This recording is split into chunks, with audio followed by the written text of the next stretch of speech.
Yo, what's going on, everybody? Servo here. Welcome to the channel. Hope you guys are having a really great day, especially if you're just starting your day, you're taking some coffee, you're getting ready to head to work. I really appreciate all of you watching my video. Today we're going to do a Reddit part 2 because there's some really great conversations going on, lots of speculation for the next update that's really great to look over and see what everyone is hyped for. We're kind of in that short little dry spell right after new content and then right before the next update. You know, we have about probably 2 weeks where Gameloft is going to go pretty much ghost on us and probably not give us too much, and then eventually after a little bit they're going to really like rev it up and start dropping teasers and all kinds of cool stuff for the next update. But we do have a little while before then, so let's take matters in our own hand and start having some discussions about the future. Now, if you guys do enjoy this video at all, please be sure to hit that like button, subscribe to the channel. What you're looking at right here is a little sneak peek of my dream snap that I'm currently working on, but I wanted to stop and take a moment to go ahead and make this video. Let's jump right into it. So up first, we're going to start with a bit of a spicy post by Gingy Snap 95 here. They said, adding dream snaps to the star path. Just my personal opinion, but adding dream snaps to the star path has been the most annoying thing. First, I don't care to really do dream snaps, so I don't feel like I'm forced into it. Let's stop right there. So it being annoying, I completely agree with it not being the best. They never really had that task before where you had to do a dream snap, and then they added in one of them. That wasn't terrible, but it always seems to stop you at the worst point. Like usually when you already make your dream snap and then you're like, hey, I want to work on my star path the rest of the week, and then boom, you get hit with that one, so it pretty much time gates you into another week. But this time, this star path, they added it 3 different times. Now, if you're lucky like me, you can kind of group them up together where you got like 2 together or 3 of those, so you can knock them out all at once or at least within the same night. But you do have to know going forward how many of those are actually going to be in the week, just to time it just right. So it can be frustrating, and I think it was just another one of those ways of they time gate the star path, but then this time they wanted to go a little bit further by time gating it even more. It is pretty frustrating, but I could see why. You know, I mean, there's parts of the game they want to make kind of challenging. This game is a cozy, like a casual type of game, but they also want to put a little bit of challenge in there too, and I guess that stopping you in your tracks could be a little bit of that. Now, this user said they don't care about dream snaps, which is completely okay. I'm sure a lot of people feel that way, but the task, you can just randomly take a picture. You know, you have to meet the tags, but it'll take like 5 seconds, so you could just randomly take a picture, submit it, and then you go on about your day. But at the same time, putting a star path thing like that, a task where users probably don't care about dream snaps and normally wouldn't do it, they do just take a random picture. Does that kind of skew the results or kind of clutter up the feed when it comes to actually voting and, you know, whether your photo gets shown enough or not?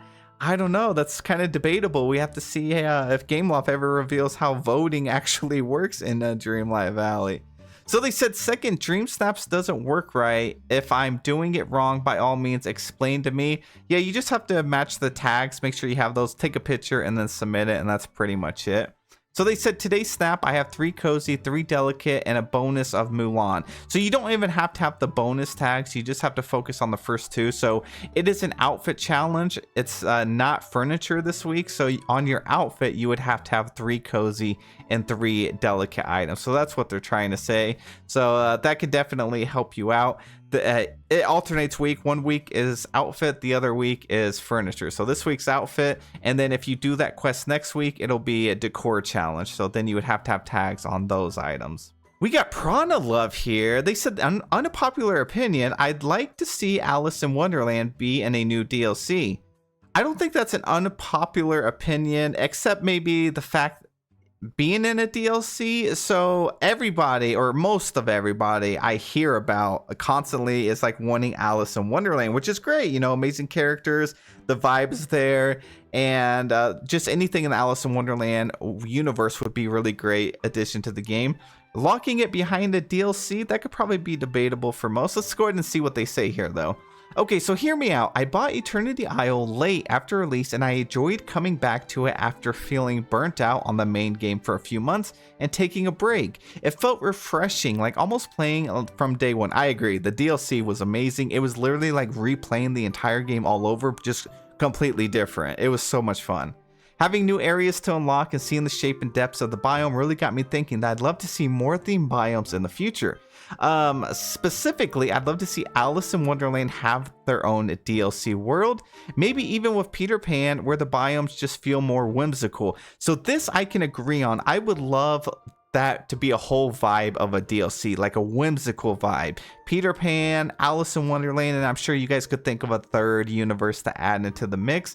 But I do think Peter Pan is going to be free content. I also think Alice in Wonderland is going to be kind of free content. But if we could have a world, like another valley that was really wonky, whimsical and stuff, maybe fairy-like, oh my gosh, it would be so nice. Like Eternity Isle was completely different from Dreamlight Valley, but it was still your standard forest areas. You know, like we had a desert, which was a nice switch up, but it was kind of standard. And then the Ancient's Landing was also kind of like standard. But if you could have more of a magical feel of a universe, a new valley, I would absolutely love that. They said there can even be another biome on the map that is geared towards Peter Pan with bridges and tree houses and beach areas that connect slash teleport to Skull Rock, maybe. Ooh, that would be a great idea. Just some thoughts I think would be cool, but feel controversial to want these characters in another DLC. Well, I think the DLCs are going to be regardless, and I think no matter which characters they throw in there or what universe, it's always going to be a bit controversial because not everybody is going to want or can purchase the DLCs. Alice in Wonderland, putting them behind a DLC, it would have a trade-off. So it would be great because you could do more with Alice in Wonderland. If you kept it the free route, it would pretty much be bringing some items and then Alice herself, maybe a couple other characters. But if you lock them behind the DLC, you would literally have a whole world you could build around it, which would be like a more of a massive like realm. So I could see that, but on the other side of the coin, you would have to spend money on it. So let me know what you guys think about this idea, if you would rather them do it or not. It sounds very interesting to me. And while we're talking and discussing about things that could come to the game, what about Disney princes? How do you guys feel about this? So is it weird that with the real lack of princes coming to the game, I'm kind of expecting a big update where we get 2 to 3 of them at once? Maybe a star path. Now, there are quite a few male characters added to the game, but can you imagine getting Aladdin and look at his Prince Ali outfit? Would be so cool as a dream style. And of course, we need Flynn added to the game. They kind of dropped the ball over here. Princess Tiana, we could get some princes from there. I don't know. You guys, let me know, which prince would you be most excited for? I don't know if they're ever going to actually just release a update where we get 2 or 3 of them. I do see us getting the Beast's Dream style at some point. I do think Flynn is coming to the game. I do think Aladdin's coming to the game at some point. We really just have like Eric and Beast, and I think that's it off the top of my head. Oh, here's another interesting thing. So which house you hate the most and which could you get rid of? I really wish I could get rid of 2 houses, Woody's and Penelope. They are both so ugly and don't seem to fit anywhere in my valley. Even when I had a whole area decorated as a theme park, Woody's house didn't fit. The design is awful. Penelope's is the ugliest thing ever. Oh, that's harsh. I put hers in the corner of the Forgotten Lands and just left it there. So Again, I think everyone should have their own opinion. I mean, it got 200 upvotes, so it looks like a lot of people will be interested in that. I think if you're creative enough, you could always make any house work within your build. But do I think they should add an option to toggle off actual houses, not premium shop houses, just actual houses? It would be nice if they would do that. I guess the only issue is like, what would you do when the character is asleep? I guess maybe what they could do is they could make it where their house you can toggle off if you like absolutely are set on you don't want like Penelope's house in there, is get rid of it, and then whenever the character goes to sleep, they're just not on the map, and then you could look over here in the tab and be like, oh, Scar is asleep. So even though his house isn't here, it doesn't show Scar actually go to his house. He kind of just is just here in the void. they could do it that way. But your question has me thinking, what is your guys' favorite premium shop house? Let me take a look and see what mine is. So I have every premium shop house added to the game so far. So let me look at my favorite and my least favorite real quick. Give me a second to browse through here. Okay, I'm back. That was way too difficult to choose. I don't know. I love them all. My least favorite house, though, is probably... Oh man, yeah, I really can't choose. I really want to make a video on a tier list of ranking the houses. I think that would be best. So if you guys are interested in me making a tier list of every single one of these premium shop houses, ranking them from best to my like least favorite, I probably most likely will do that. So we'll come back to this in another video. Here we are. We have Angela Jeffart that said, I want a companion care station. Ooh, what is this? So hear me out. A little station where you can groom and feed your companions. Turtles would get a shell shine. The fuzzy ones would get brush. Oh, okay. I mean, they have a lot of animal care games like that. So I could see them adding some stuff like that. You can also give them a tree. I want to be able to do a lot more stuff with our companions as well. They could do little tricks, and you can add accessories and take pictures of just the companions being all cute in a photo background. It literally just came to me in a dream. Amazing dream, by the way. Yeah, that would be cute. They can like interact with some of the toys if you actually place them down. They will like eat and stuff like that. So about the best thing you can do is I made like a little care area over here with my whimsical pets, and I can have some other things. But if you have things like this, or you have this, they can actually eat from it. The Lady and the Tramp item, they'll actually come up here and eat frequently. If you place down like some of the balls and stuff, they will actually end up interacting with them too. So let me get to a crafting station.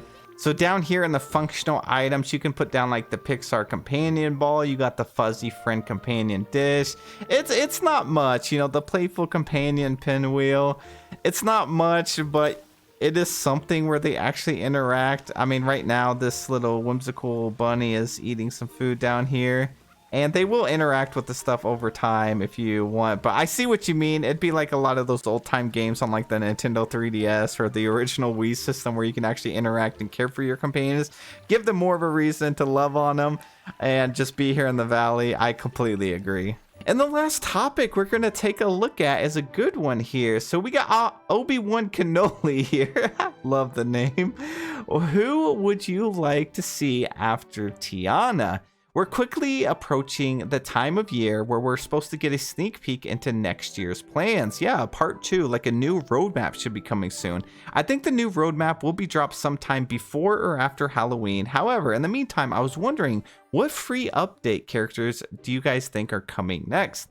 After Tiana comes, I think we'll get 1 or 2 more characters before the year is out. Here's my thoughts. Sally before Nightmare Before Christmas and Miguel from Coco.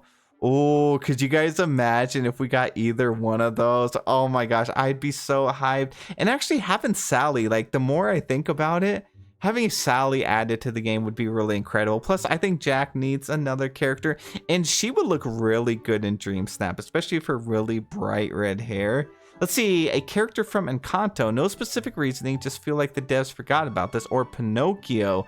Pinocchio would be a very interesting character, also very different. Like a different vibe. So I don't know. I don't think those would be coming to the game just yet. Who do I think is probably coming? I think we have another princess on the way. I really do. You know, we're getting Tiana. I don't know if we're going to get Snow White or if we're going to get Cinderella, but I feel like one of them has to be dropping before the end of the year. Titles like Peter Pan seem like they'd only come from major game updates, and films like Alice in Wonderland seem better for spring updates. I agree with that. Alice in Wonderland coming next spring would also be like very ideal and just perfect. Maybe we'll get Winnie the Pooh. If they ever add Winnie the Pooh to the game, that would make me feel like anything really is possible in Dreamlight Valley. Like they wouldn't mind going out and just picking any character from any universe. I would love to have Winnie the Pooh in my valley. I also think Winnie the Pooh would be a completely different vibe, but you guys let me know down below. I'd love to read your comments. And that is it for today's video. I really appreciate you all so much. Literally have the best week, and I'll see you guys in the next one.